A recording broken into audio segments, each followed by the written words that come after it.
Listening to the Morning Punch-In Show with RB and J, live and direct from more cities than an Instagram model's bio. Get ready for some boxing talk on the clock. Let's face it, you're not working and somebody's got to pay for the Wi-Fi.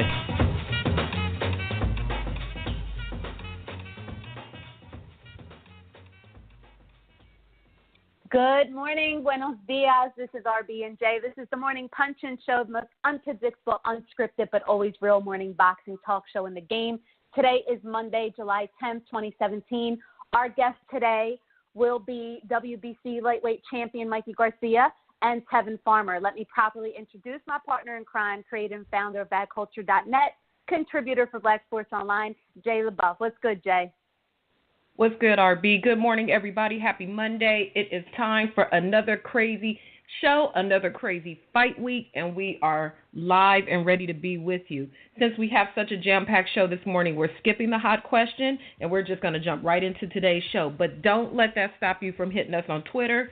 If you got questions for Mikey Garcia and Tevin Farmer, or me, RB, and Jake Donovan, shoot your questions to us and use the official morning show hashtag TMPS, so we'll see your responses. Right back to you, RB. It's a light morning. All right. Well, there wasn't many fights this past weekend, so we're probably going to go right into Jake's take this morning. But we do want to play some Know It or Blow It this week. Last week we ran out of time, so we said this week we would try to bring on two callers to play our boxing trivia game. Call 718-508-9852. Press 1. And that's how we will see you light up in the switchboard telling us that you want to play Know It or Blow It and win free gifts from forama.com.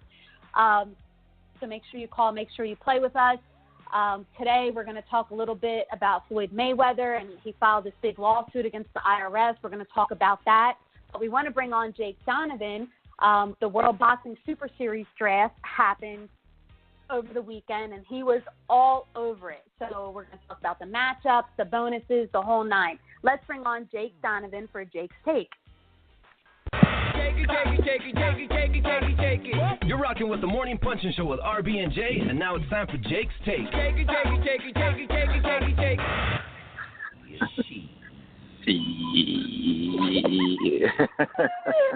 Hey, some good shit for once. Yes. It's a really good time to be a boxing fan. All right. What's up, Jakey? Hey, what's up, Jay? What's up, RB? How are you? Hey, good morning. All right. Well, Jake, let's get into it. You were all, like RB mentioned, you were all over the World Boxing Super Series this weekend. Man, it sounds like it's shaping up to be some good stuff. What you got for us, Jake?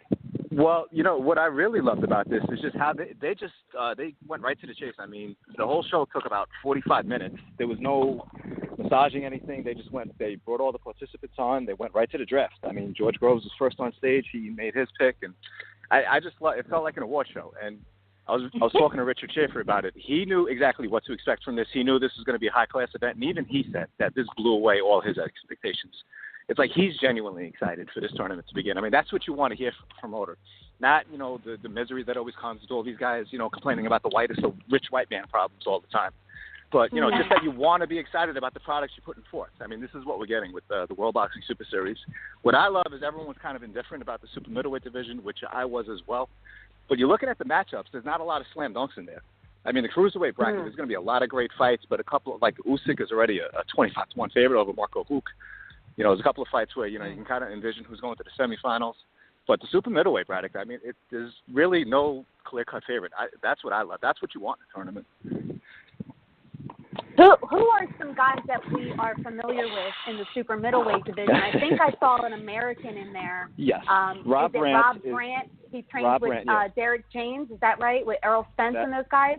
Yes, that is correct. He is the lone U.S.-born participant. Junior Dorticos is in the cruiserweight division. He's a Cuban who lives in Miami. But, yeah, Rob Brandt is the lone American, moving up in weight from a middleweight, I believe. And he was even surprised that nobody really picked him. He was just kind of the leftover pick. He went to Gervonta Broner because Jurgen was the number 4 seed, and Brandt was just the only guy that wasn't picked by 1, 2, or 3. It just seemed like none of them really, you know, were excited about, I guess, that style matchup. So he thought he was going to be the first one picked. He thought, you know, everyone would just view him as the soft touch of the tournament. But I kind of like his chances because he brings a little something different. You know, there's a lot of European style really in both brackets. So, you know, Rob Brandt brings a little bit something different, I think. Maybe that's why no one was really in a hurry to to fight him in the opening round. So I'm not saying I like his chances to go all the way, but he can pull up and upset it too. Yeah, it'd be nice to see one of our guys get pretty far in these tournaments. The cruiserweight bracket and the breakdown of the results it's just complete madness. I mean, I think everyone is so excited for this cruiserweight tournament. Do you have any idea on any start dates or bonus amounts, or do you know anything more that you could share with us? Absolutely. My understanding is that all 8 fights will be its own main event. They're not going to be like on one show. It's not going to be like Boxino where you saw all the quarterfinals on one show and then semifinals on another. It's going to be 8 straight weeks from September 9th, I believe, is going to be the first date, and it's going to run all the way through October 21st and 28th. But 8 consecutive weeks between September and October. I know there's 2 dates that are already guaranteed. September 16th is Callum Smith. He's going to be Callum Smith is going to be fighting September 16th in Liverpool, I believe. And then October 14th is going to be George Groves and Jamie Cox. The interesting thing about that matchup, they were actually teammates in the amateurs, actually roommates. And so, and Groves kind of gave him a backhanded compliment. You know, he knew what to expect. He even called him, let's get the easiest pick out of the way. That's why he chose him first. So, Jamie Cox said, hey, I'm ready to bury your seed right here. So I actually like that matchup because George Groves is like one of the most vulnerable number 1 seeds that you can envision in any tournament. You don't look at him and say he's the best super middleweight in the world. And this guy's the top seed at super middleweight. So, actually Callum Smith and Eric Skoglund, I mean, even that's a matchup. I'm not going to say, Callum Smith is going to race straight off into the semifinals. So, those 2 dates right off the bat, really looking forward to that. As far as bonuses, my understanding is that every winner in the opening round will be guaranteed a $1 million win bonus. In addition to what Richard Schaefer described, $1 million. In addition to what Richard Schaefer described as career high paydays right off the bat. These guys will be making more money than they ever had in any fight in the very first fight of the tournament. The top bonus will be the winners in each bracket. At the very end, we'll get a $2 million win bonus. So, and I think it's going to be like around 1.25 or 1.5 in between. So, in addition to, whoever wins each bracket to wind up making about $10 million in this, in 3 fights. Wow. That's some really nice, money for guys who aren't quite household names. So, wait, how do we get to $10 million? Well, between the guaranteed purse and then the win bonus. I mean, if you win 3 fights, that's about, $4.5 million right there. Wow. Yeah. Let me ask you this, Jake. While we were talking about this win bonus and everything, what was the initial vetting system? We knew they wanted to have top contenders or title holders in the tournament, but like we talked about last week, Steve Cunningham wanted to get in, couldn't get in. What was the vetting system for the people who weren't champions, if you know? Well, I know everyone was supposed to be ranked within the top 15 of any given alphabet organization. So I'm not sure of Steve Cunningham's current situation. I mean, he's kind of gone back and forth between cruiserweight and heavyweight. Not sure he's really a contender at either division right now, other than just, a former champ who, wants to get back into the mix. But I know like guys like Noah Gabor was mentioned. Andrew Tabiti at one point was supposed to be all but confirmed in the tournament. Krzysztof Glowacki was supposed to be in it. Glowacki wound up, he's the alternate, which is pretty scary for any cruiserweight because you're looking at this bracket. You're thinking, hey, I get past one guy. God forbid your next opponent gets hurt. Glowacki's going to be your next opponent. So, there's no safe turns in this tournament. But, a lot of guys who, actually didn't get invited to the tournament, a few people on Twitter, they were saying you can make a second cruiserweight tournament and it's still going to be fire. I mean, Lunga Makabu, Yuri Kalenga. There's a lot of Dennis Lebedev, who just fought and won last weekend. I mean, there's a lot of cruiserweights waiting in the wings. I mean, so it seemed like they really did their work in cruiserweight. At super middleweight, I kind of get the sense they were looking at a few more key participants. David Benavidez would have been fantastic to enter this tournament. He's going to get his title shot anyway. I know they wanted Callum Smith and Anthony Durrell as part of the tournament. Durrell declined, as Durrells do when it comes to tournaments, I guess. But now he's going to be fighting for a title. So, I mean, it kind of all wins out, in the end. Even the guys who, didn't get what they want, they're still getting something outside of this. So that's what I'm saying. It's just, it's finally for once, it's like there's no skepticism. You love this tournament. Even the guys who aren't in the tournament, there's something kind of waiting for them. I mean, I can't speak for Steve Cunningham, but for guys like Durrell and Benavidez who didn't make the tournament, they're still fighting for a title. So, there's a lot to go around right now. Even if you lose, I would love to know what Anthony Durrell is going to be making for his vacant title fight that he didn't want to participate in the tournament. That's going to be paying millions of dollars right off the bat. That's exactly. Because I highly doubt Darrell's getting more than $1 million for his potential title fight. Even if you take a L, you're still winning. You're still getting a career payday. Period. Yeah, exactly. Now he's getting less money against, Benavidez, who I said last year was really one of the brightest prospects in the sport. Now he's one of the best rising contenders in the sport as far as I'm concerned. Yeah. I mean, that's a guy that can really run the tables at super middleweight. As young as he is, he's only getting better. Yes, he is. So there's a lot of PBC money left over. I don't see those guys making World Boxing Super Series money. If I'm going to catch a fade, I need some more money, because you're going to catch a fade in the title shot, or you're going to catch a fade in the tournament. So at least make it financially beneficial. Yes. Well, our other hot topic, and thank you for recapping all of that for us and the whole draft and paying so close attention to everything. The other hot topic that came out a few days ago is that Floyd Mayweather filed this lawsuit against the IRS. So apparently he's lacking some cash for his taxes from 2015, and I guess he asked for some type of installment plan for after the McGregor fight. Now, I'm not going to sit here and say Floyd Mayweather is broke, but what I am going to say is that the entire world knows Floyd Mayweather to be about money, and he gloats about it, he talks about it. All of his fans talk about he's the richest boxer ever, and they're always counting his pockets. But then when something like this comes out into the media, we're not supposed to talk about his money. We're not supposed to talk about his taxes. It's considered gossip when we talk about this part of his money. So you can't really have it both ways. So per law360.com, they put out a little article that Floyd did file a lawsuit to meet his, 2015 tax liabilities, whatever. Jake, what more do you know? I know Boxing Scene put some things out there that he still owes federal taxes for 2015. Right. There seems to be a pattern here. Yeah, the pattern is every time he owes money, he seems to take a big fight. He came back in 2009 when he owed money from, the Ricky Hatton fight in 2007. And part of the problem is when, you file taxes with these boxing events. It's like when a big event happens in the second part of the year, like with Hatton, that was like a December 2007 pay-per-view, which did really well. He started seeing that money deep into 2008 after the tax season was well over and you could file. So then in 2009, he got hit with, now you owe this now in the taxes. So he wound up fighting Juan Manuel Marquez in his comeback fight. And, and on and on. Pacquiao paid off, the Canelo fight.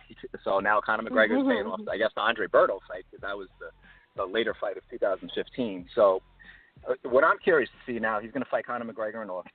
So, when does he start getting paid for this pay-per-view once it starts doing its ridiculous numbers? Are we going to see another comeback in 2019 when he owes money in 2017? So it's a really strange relationship that Floyd has. Leonard Ellerby says, we have a fantastic relationship with the IRS. I'm almost positive that's an exact quote. But, Floyd, it's by my count, at least the 8th time he's gone through this with the IRS. And I'm not throwing stones. I mean, hell, we've all got hit by them, I'm sure, at one point. Yeah. I get a letter every couple of years. So, but it's just strange for someone who's as rich as Floyd that, he has to look at his next fight in order to pay off past that. It's, you figure you'd want to have cash on hand or just hire a better accountant and, make sure this, you don't have these tax problems every 2 years. Right. Yeah, and that was my point earlier. Nobody's saying he's broke. Nobody's saying he doesn't have it. It's that there seems to be a pattern here with when he fights and when the IRS comes after him. And he's got a lot of properties. He's got a lot of vehicles, a lot of jewelry. He's got a lot of, assets. Right. And, everyone that knows Floyd knows that he makes a ton of money and he loves to spend a ton of money. Exactly. And I think with this situation, too, the issue is that the IRS wanted him, instead of doing I think it's like a short-term installment plan that he asked for, whereas he wanted it to be for 3 months, he makes, payments, kind of on good faith until he starts seeing some liquid assets, as he calls it, from, IRS. He said very liquidy, fight with Conor McGregor. They wanted him to sell off some of his assets, sell the house, sell the strip club, sell, one of the 19 cars you have, and give us our cash. So, Floyd decided he didn't want to do that. Floyd worked hard for his gifts. He wants to keep his gifts. And, he decided once he has, some funds from that liquidy fight with Conor McGregor, then the IRS will get their money in due time. Well, the saga continues. We'll just have to see what happens. Big fight weekend this week. Before we let you go, because we're going to try to get Tevin Farmer on the line next. Yes. Wanted to get your quick prediction. I don't need you to really break it all down, but this weekend there's some big fights in LA. We got Joe Smith versus Sullivan Barrera. Your quick pick. I am going with, I'm staying with my Long Island homie. I'm going to go with Joe Smith by knockout once again. I think Sullivan Barrera might be the better boxer. I don't think he has the chance to hold up to Joe Smith's pressure and power for 12 rounds. I like Joe Smith by late round. How about Omar Figueroa versus Robert Guerrero? I think this is going to be a very competitive fight. In the end, Omar Figueroa is going to find a way to win a decision, whether he deserves it or not. And last one, we got Chris Eubank Jr. versus Arthur Abraham over there in London. Well, I'll tell you this: the odds makers already seem to have Chris Eubank Jr. fighting Abner Yildirim in the first round of the World Boxing Super Series. So, who am I to question that? I guess the outcome is predetermined. I'm going to go with Eubank. I will say by decision. I don't know if he's going to stop Abraham, but I think he'll beat him at least 10 rounds to 2. All right. Well, Jake, thank you so much for bringing us Jake's take. You could check out Jake on Twitter at JakeAndTheBox, and he also is over there at FightNights.com. Thank you so much. Enjoy the rest of your day. We're going to take a quick commercial break and bring on Tevin Farmer. All right. Thank you both for making me relevant. Any vehicle, any age, any mileage. With Nationwide Auto Warranties, you will stop paying unexpected costly repair bills and let an extended auto warranty pay. Go to nationwideautowarranties.com for an instant email quote or call 1-866-352-4999 for a free no-obligation phone quote. So stop paying and let Nationwide Auto Warranties get you your coverage today. Again, that number is 1-866-352-4999 or visit nationwideautowarranties.com.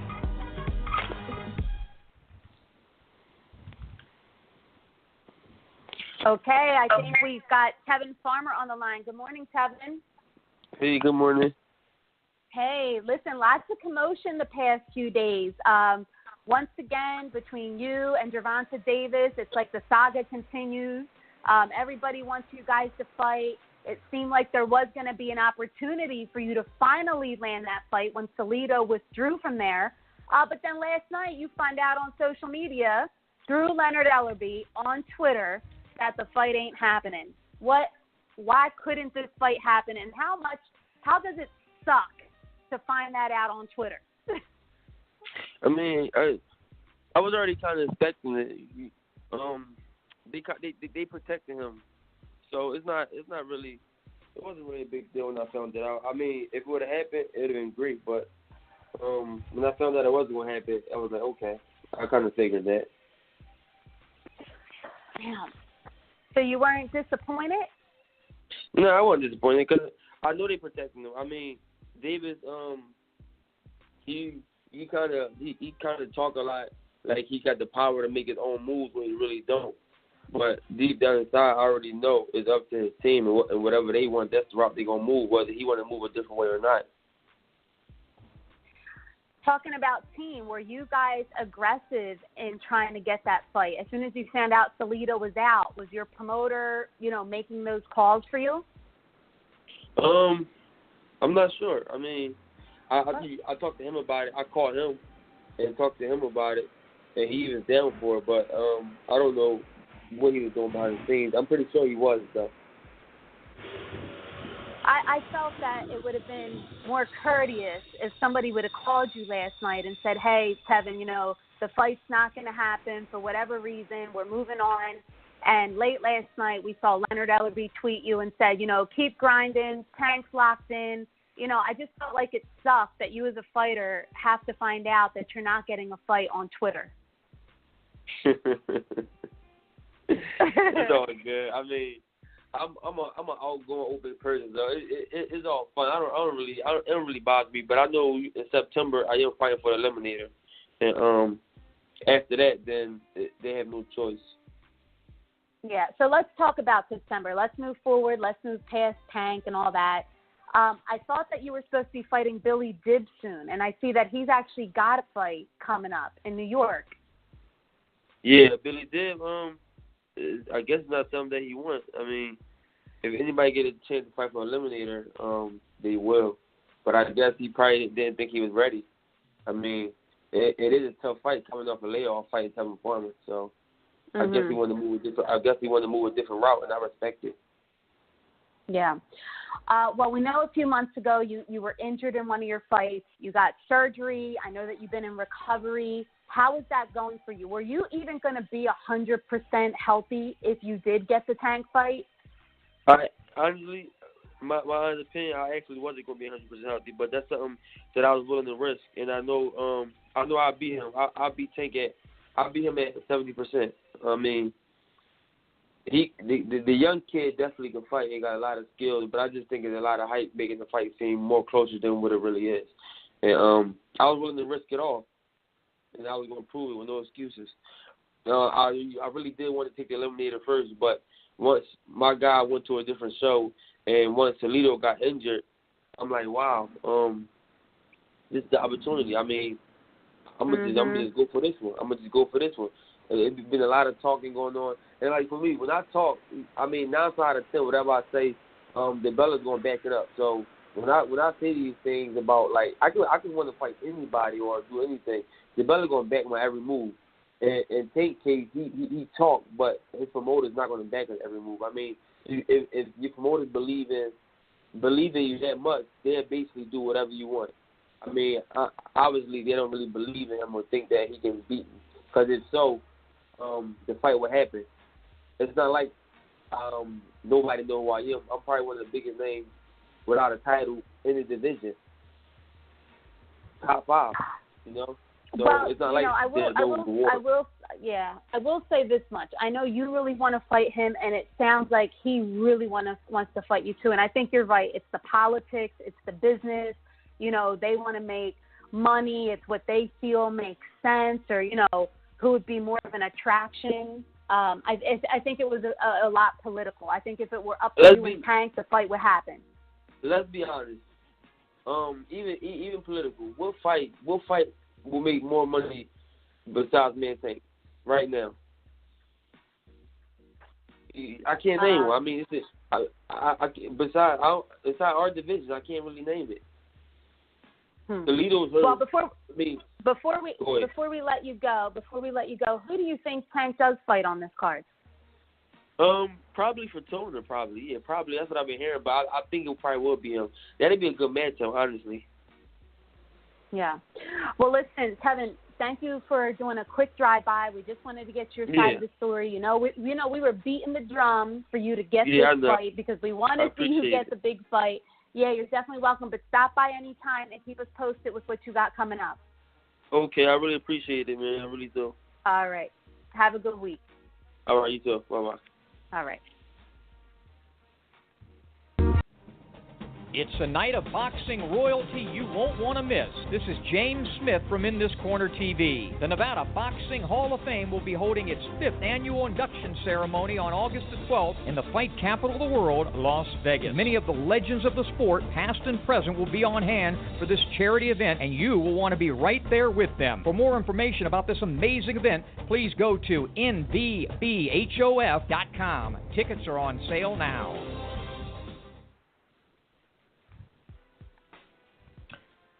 All right. It looks like we are back. And before we are joined by our next guest, Mikey Garcia, why don't we jump into a few, in case you missed it, topics over the past week. News you might have missed. You know, it's a lot going on out there in the world. So let's start off with more numbers are emerging from the Ward Kovalev 2 fight. According to Kevin Idek of Boxing Scene, roughly 40% of the fans that attended the Andre Ward-Sergey Kovalev rematch on June 17th didn't pay anything for their tickets. The announced attendance for the fight was 10,592, which means 4,226 tickets for that event were comped. So, you know, some sad news coming out of the promotion of what was probably one of the most relevant fights of the year, a fight that was anticipated, but it wasn't anticipated enough to make people drive to Vegas and buy tickets for the fight. Some other news that I stumbled upon late last night, speaking of Team War, but more specifically Jay Prince, it looks like he's got another fighter in his stable now that he's advising, and that fighter is none other than Bermane Stiverne. In a post on his Facebook account, yeah, I saw that late last night when I was about to sign it out for the evening. He posted a picture of him and Jay Prince with the caption, "With my longtime homie Jay Prince, this isn't just a picture. Hashtag guess what? Hashtag finally done. Hashtag heavyweight champ path. Hashtag and the new." So it looks like Jay Prince picked up Bermane Stiverne, so he joins with our guy Bryant Jennings over in the J Prince stable. Maybe we'll get a fight between the two of them on the next Ward fight, or you never know what's going to happen over there with the J Prince stable. So, Bermain Stavern, welcome to Rap-A-Lot. In case you missed it, news, Leo Santa Cruz and Abner Mares 2 have been finalized and will land at the Staples Center on October 7th. Great news for fans who are concerned that the fight will land on the same day as the Superfly card. So that's great. We get our fix here in the Los Angeles area. We get Superfly, and we get Santa Cruz versus Mares 2 on October 7th. So that is really, really good. In other people, people just spilling the tea on their social media, and I'm here to scoop it on up for them. James Kirkland, who Ann Wolfe posted last night that she's still riding a wave of Wonder Woman after appearing in Wonder Woman. She's still riding that Hollywood wave, and she says she's in talks to bring her story to the screen.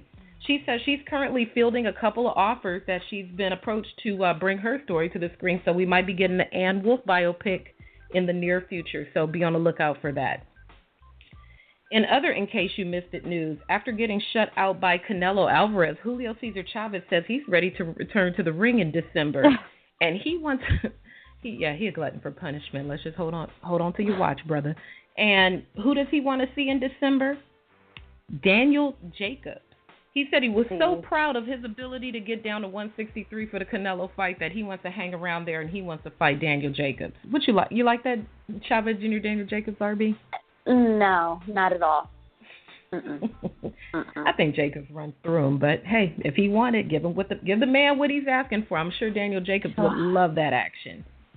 And also, in case you missed it, news, there were stories that were surfacing about a week ago of the opportunity to go train at the Mayweather gym you get a 2-hour session at the Mayweather gym, and it's $650 for this 2-hour session experience at the Mayweather gym. But according to, and I'm actually going to hit my boy Robert Littell from BSO, from Black Sports Online, he had a chance to go to a late night workout with Floyd while he was in Vegas this weekend for some other business. And he asked Floyd about it, and he said he has nothing to do with that. He didn't even know what was going on. He said his uncle Jeff Mayweather that's his deal. He didn't know anything about it. He and Jeff have no relationship right now. He didn't go into any details, but he is not part of this Mayweather gym experience. So if you're going to Vegas hoping to work out with Floyd, it ain't gonna happen. So that's about it. But you know what, Jay? I'm not even going to knock their hustle. I mean, everybody wants to go to that gym. They want to train. They want to train with a Mayweather, whether it's Jeff, the father, the son, the daughter. I mean, they all want to go in there and train, and they're like, well, we're going to eat off that. So for $650, we'll do some mitt work with you for a couple hours. We'll let you hit the bag. I mean, everybody in there trying to eat. Now, I don't know if I believe so much that he does not have a relationship with Jeff, because if everyone remembers, it was kind of Jeff who took over after the father, and then Roger came in. But family, shady business. You know, the Mayweathers, they always got something going on. Also, in the last couple of, in case you missed it, topics, real quick, we've got Felix Verdejo versus Terry Flanagan set for September 16th. Sink or Swim season for Felix Verdejo there. And if you were hoping to make the trip this September with RB and I, so sorry, so sad. Canelo Triple G is sold DF out. There are no more tickets for the fight. So better get the wings together, make some carne asada, and get ready for the fight, because you won't be going to the T-Mobile to see that fight. It is sold out. And that's all I got in case you missed the topics. Yeah, I'm looking forward to see how this undercard shapes out. I wonder if Matisse will be on it, what other big fights they can make. The closed circuit venues will be announced shortly. So as Jay said, the tickets have sold out. So if you are in Vegas, you're probably going to have to go to, an MGM affiliated hotel to watch it in a ballroom, or go to a fight party or like a bar, something like that. Yes, and that's all we got. So why don't we go ahead and take another quick commercial break, and when we come back, we'll be back with our guest, Mikey Garcia. All right. Any vehicle, any age, any mileage. With Nationwide Auto Warranties, you will stop paying unexpected costly repair bills and let an extended auto warranty pay. Go to nationwideautowarranties.com for an instant email quote or call 1-866-352-4999 for a free no-obligation phone quote. So stop paying and let Nationwide Auto Warranties get you your coverage today. Again, that number is 1-866-352-4999 or visit nationwideautowarranties.com. For all the latest news, interviews, and boxing schedules, visit BoxingInsider.com, providing readers with everything from the latest fight schedules to interviews with your favorite boxers. BoxingInsider.com has you covered from top to bottom. BoxingInsider.com is looking for new writers. Think you have what it takes to join the team? Submit your articles to our team at info@BoxingInsider.com. Visit BoxingInsider.com today, the only boxing website where you become the fifth man in the corner. And we are back. Welcome, welcome, welcome. It is the Morning Punch-In Show with RB and J, back for another Monday morning. In case you missed it, we already talked to Tevin Farmer to give his side of the whole trying to get the fight with Gervonta Davis. Unfortunate for him that he's not getting the fight. So now we wait and see who Gervonta Davis gets in the future. Maybe RB might have something on that for us later. Maybe she won't. You gotta stay tuned for word on the curb. Yeah, you got to keep listening. But while we're waiting, it's such a busy fight weekend in Vegas. Unfortunately, we got a couple big fights. Maybe I'll run through some of the early fights that are taking place on Friday, July 14th. If you are tuned in on Friday and want to watch some boxing on Showtime from Miami, Oklahoma. Wow. Ivan Baranchik versus Keenan Smith are going to be headlining that card. Also on Friday the 14th at Mexico City on Telemundo, Romulo Cosici versus Joseph Barraza, and in L.A. on Estrella TV, Roger Gutierrez versus Rene Alvarado. And I think that we have our guest calling in. Just 1 second. Let me see what we got.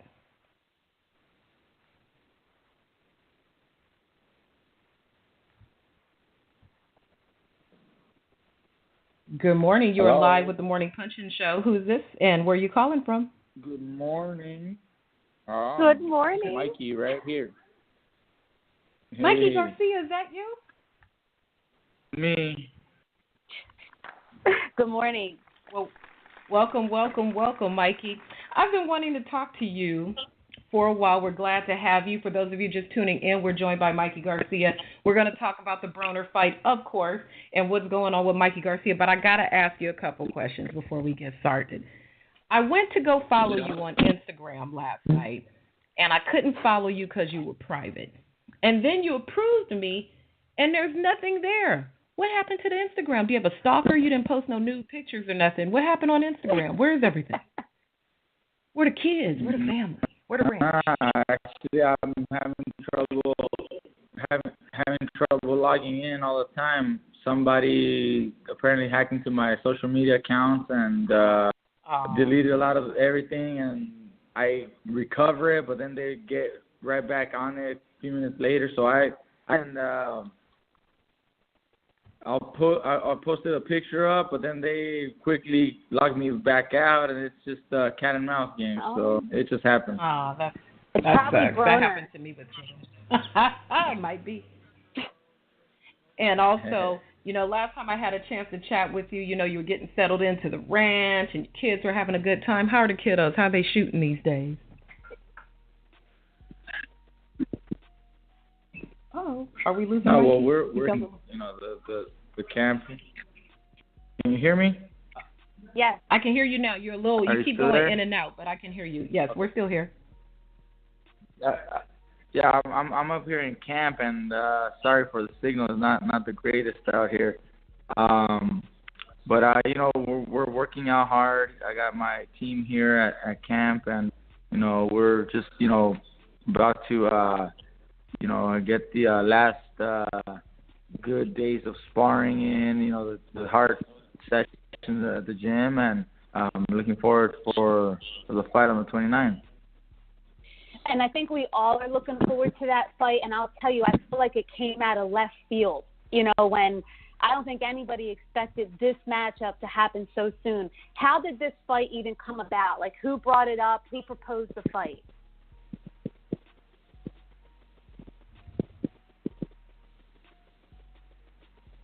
Hello?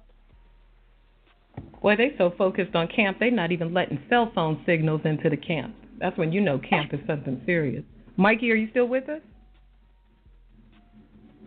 Uh-oh. I think we've lost him, and we might need to get him to dial back in. Uh-oh. Uh-oh. We're going to... I think we lost him. We're going to have to get him to call back in with us because he dropped off of the line. I'm going to run one more quick commercial, and when we come back, we'll get him back on the line. Yep. It's a night of boxing royalty you won't want to miss. This is James Smith from In This Corner TV. The Nevada Boxing Hall of Fame will be holding its 5th annual induction ceremony on August the 12th in the fight capital of the world, Las Vegas. Many of the legends of the sport, past and present, will be on hand for this charity event, and you will want to be right there with them. For more information about this amazing event, please go to nvbhof.com. Tickets are on sale now.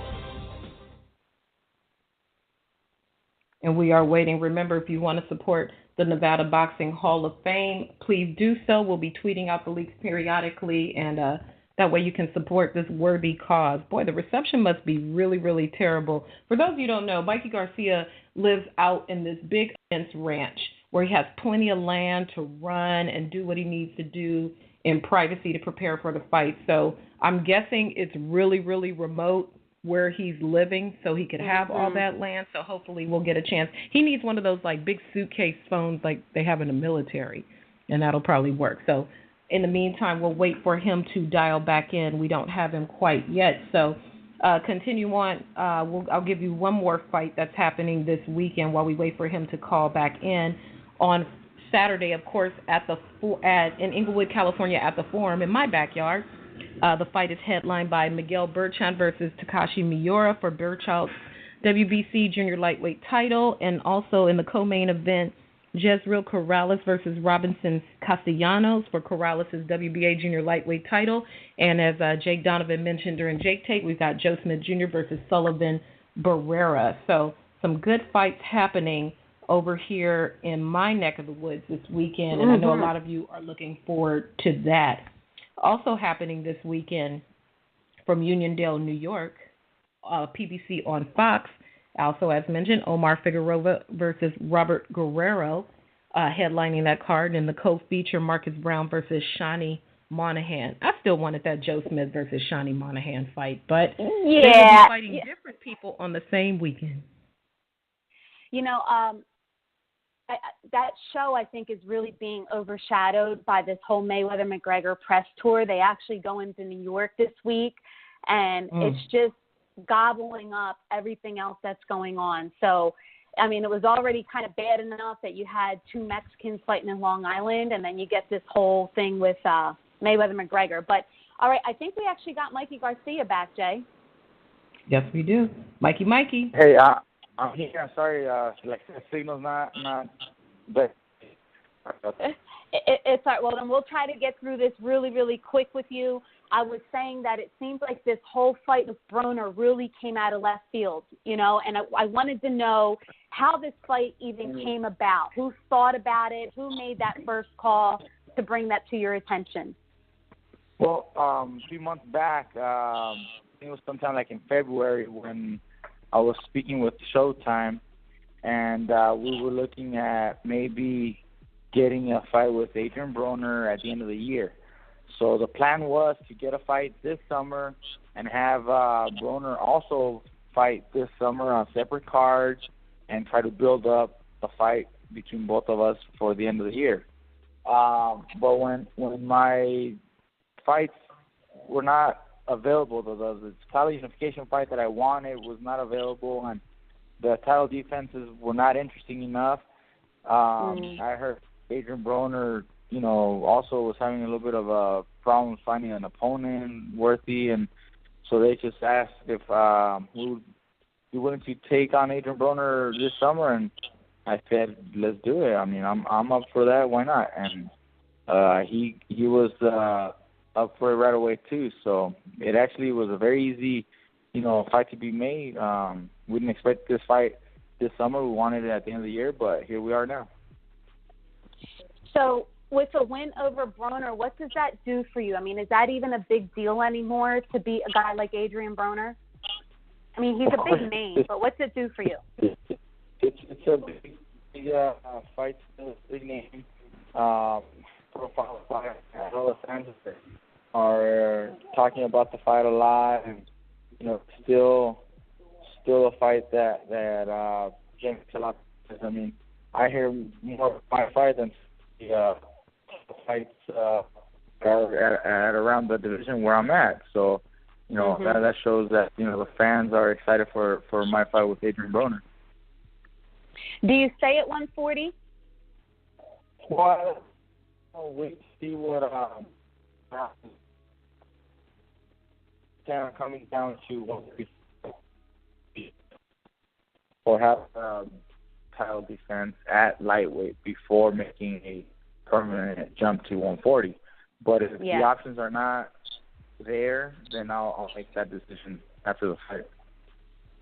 Okay, that makes sense. So we do know that there is a penalty somewhere in the contract if Broner misses weight, which he is known to do. How focused do you think he is to make the weight? Is the penalty that harsh where you think he's going to come in and make the weight? Well, I actually think he's taking things very serious. And you can see how he moved his camp to Colorado. He knows it's a difficult fight for him also. He's not fighting anybody. Yep. He's fighting me. So he's definitely taking things serious. So I believe he's going to make weight.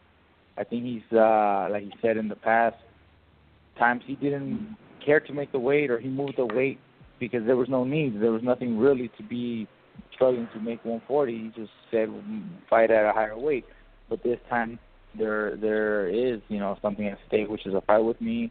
And if he doesn't, then there will be some penalties and fines. But I think he's going to be in great shape for this fight. We know, all right. We know for this fight that you got the special exception to fight Broner instead of fighting your mandatory Jorge Linares. You said if the options are there, you'll remain at 140. Is that still a viable fight for you in the future, fighting against Linares? I do want Linares. I actually want Linares, but last time the fight negotiations were not available. So I hope we can get Linares after this fight. Hopefully we can get him at the end of the year. And before I make my permanent jump, I would definitely really like a fight with Linares and unify the titles there, and just in a way claim the best of lightweight division. It seems like you're in a really great position right now. You've been able to maneuver and make some really great fights, getting your career right back on track where you left it before you had the time away after separating from Top Rank. How are you still enjoying your free agency? And even now, are you still getting tons of calls from people wanting to sign you and offer you, a street paved with gold? How is free agency still treating you right now? Look, I like the position where I'm at because I have, options. I have flexibility. I can guide myself. I do have people still, making, attempts and making offers and then talking to me. And I'm still available to speak to anybody. And I still have had those conversations with many people. So I'm still open to discuss anything, that involves my career and my future. But however, I do feel that my position right now as a free agent is working well for me. I don't have any rush to sign with anybody. If I'm capable of securing these fights by fight deal, then I think this is what I'm gonna do for this next stage of my career. I know Robert mentioned to us once before that there could be Mikey Garcia promotions in the future. Now that you've had some time enjoying your free agency, do you still feel like going in that direction right now, maybe in the future, or is that even a thought to join the promoter side of the business as well? Well, we can definitely do a promotion, and I already have all that already pretty much finalized and done. I don't think I have the time right now to sign fighters and start putting shows on my own. So I want to focus on my career first, and maybe soon after, then I could actually look into promoting. But as it is right now, you know, I'm very involved with my career. I'm focused. Need to pay a lot of attention and see where I want to go in my own career first before I decide to take any other, you know, business decisions like promotion and other fighters.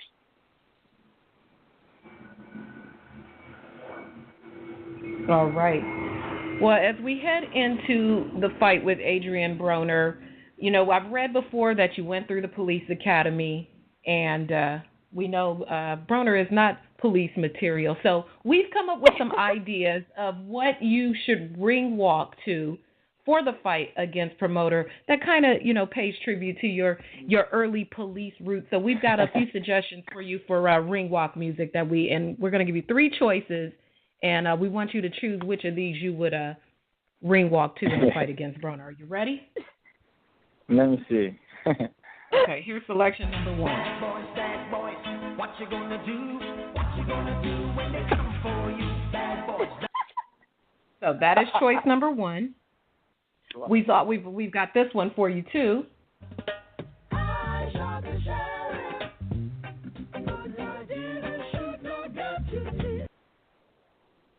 We got that one for you. Oh wait, sorry. That's Broner's music. No, not about the police. Okay, let's try this one.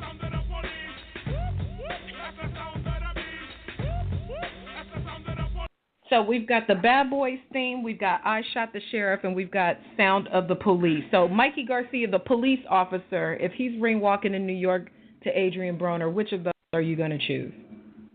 I like choice number 1. I think that's it. There you go. I think it's a good move for you. Hey, you might want to flip it and walk into that. You know, that's a good one for you. Well, Mikey, it's always a pleasure talking to you. I was a little disappointed I couldn't get with you when you did the LA press conference because there was a ton of us there, and I couldn't get in to ask you a few questions. But it's always good to catch up with you and have you on the show and get an update on what you're doing. Any final thoughts you want to put out there for the fans of yours that are listening into the show as you get in closer to the fight with Broner? To come join us on the 29th at the Barclays in Brooklyn, New York, and if they can't make it, you know, watch it on Showtime. Great fights, great show, and as far as my social media, we're still trying to recover that. So just be patient, man. I mean, you waited 2.5 years for my return. Wait till a couple of weeks, maybe I can get my social media back on. But I appreciate all the love and support, like always. Yeah, as long as you don't put any nudes of Black China on your social media, you should be good to go. No, we don't do anything like that. All right, cool. Well, thanks, Mikey. Thank you. Good luck to you, and we'll talk to you soon. Thank you. Because the right gift can speak volumes. For home, for fragrance, for great body products, think for Alma.com. Offering you the finest products for any and every occasion you can imagine. Say you care the right way and search through our catalog of more than 800 products, from tasteful jewelry to great leather goods. So remember, when you think gifts for any occasion, think for Alma.com. All right, we are back. Before RB jumps into her word on the curb, I like Mikey Garcia coming into some bad boys. That might be a good move. But before RB jumps into the word on the curb, let me run through. Or actually, you know what? Let's go on and jump into the word on the curb, and we'll do the fight schedule last. All right. So our word on the curb, and hey, we still want to play Know It or Blow It. So if you want to play our boxing trivia game, press 1. We'll pick you up, and you can win some free gifts from foralma.com. Word on the curb here is that Chilo versus Lubin fight action on the Leo Santa Cruz versus Mades card in October. All Last right. week we told you that Lubin started camp, and that he is in camp mode to fight Charlo. And so that really does look like it's happening, and it could land on the Santa Cruz Mars card. Also, word on the curb, Glenn Tapia is said to be coming back, and he is said to be headlining on ESPN on a Golden Boy card probably sometime in September, and it's most likely that he will face Gary Spike O'Sullivan. Oh, he is the guy from Ireland. I think Eubank has fought him before. Anyway, it's going to be another tough fight for Glenn Tapia. Don't know how much more this kid could take, but that is the word on the curb that he may be headlining in September on ESPN. That really, really scares me. Glenn Tapia has taken some bad blows. Yeah. Last bit of word on the curb is, we know that Gervonta Tank Davis is not fighting Salido. He is not going to fight Tevin Farmer. So who the hell is he going to fight? Well, if you look at the rankings, and you do 2 + 2 = 4, and you know who makes sense and who doesn't, well, the word on the curb is that there may be 2 options. One is Javier Fortuna, and the other is Rocky Martinez. So Rocky Martinez is no longer a top-ranked fighter. So that actually would make some sense. Now, last time I saw Martinez, he was kind of blown out by Lomachenko. I think he did get a comeback fight or 2 in Puerto Rico. I'm quite not sure. But Tank's either going to fight Fortuna or Rocky Martinez. I'm leaning more towards Rocky Martinez. Ooh. RB dropping the scoop. So now we're waiting. Yeah. And that is all of the word on the curb I have. Now, what I do want to add about this Tank fight is the one thing that is missing from the Mayweather-McGregor pay-per-view is the Hispanic side of a pay-per-view event. So not that Mayweather-McGregor needs help selling pay-per-view buys, but they do want a really good undercard, and they do want to try to put some Hispanics on there, which is why the Tank Salido fight was so big, a Mexican warrior. And so, it sucks for Tevin because, it probably just wasn't stylistically appealing to the people above that make decisions. You got 2 African-American fighters, and I just don't think it's what they wanted. So I see Tank fighting a Latino on this card for sure. That's going to be a good fight. Tank is a great prime opportunity for him to really expose himself to a global audience, because whether you like the event or not, people are going to watch it. It's just one of those WrestleMania type things where millions of people are going to tune in. So kudos to young Tank. That's a huge opportunity for someone so young and at this point in his career. Wow. Young Tank. I like that. Anybody willing to play Know It or Blow It? I see we do have somebody in the queue for some Know It or Blow It. Let's see if this brave soul want to play. 267-595. You are on with the Morning Punch-In Show. Who is this and where are you calling from? Victor from Philly. What's up, Victor Vic? from Philly. Victor, do I know you, Victor from Philly? Yeah, I played before. Yeah. Oh, okay. Well, here we go. Today's prize will be from forama.com. We're going to give you 10 seconds on the clock. And are you ready? Yeah, I'm ready. All right, here we go. So, there was a big cruiserweight tournament, and we want you to spell one of the fighters' names. And his name is Alexander Usyk. Spell Alexander Usyk. I think it's Uysk. No, Alexander Usyk. Oh, the whole name to the last name? Both, first and last. Alexander Usyk.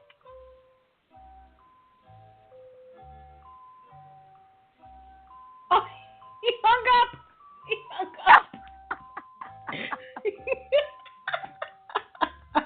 He hung up. There will be no Alexander Usyk spelled in the Morning Punch-In this morning. He said, I ain't spelling that. Damn all that. Oh, man. So I guess we got to give him this.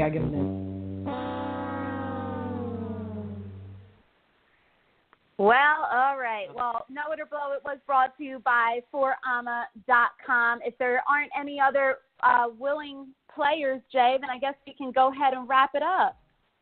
All right, let's wrap it up. Let me finish up the weekend fight schedule. Alexander Usyk, Right. what an intimidating name. So we got through the earlier fights. I already told you about what's happening on Friday and the big fight in Inglewood on the 15th, and also the New York fight also happening in London on Integrated Sports Pay-Per-View. Chris Eubank Jr. versus Arthur Abraham.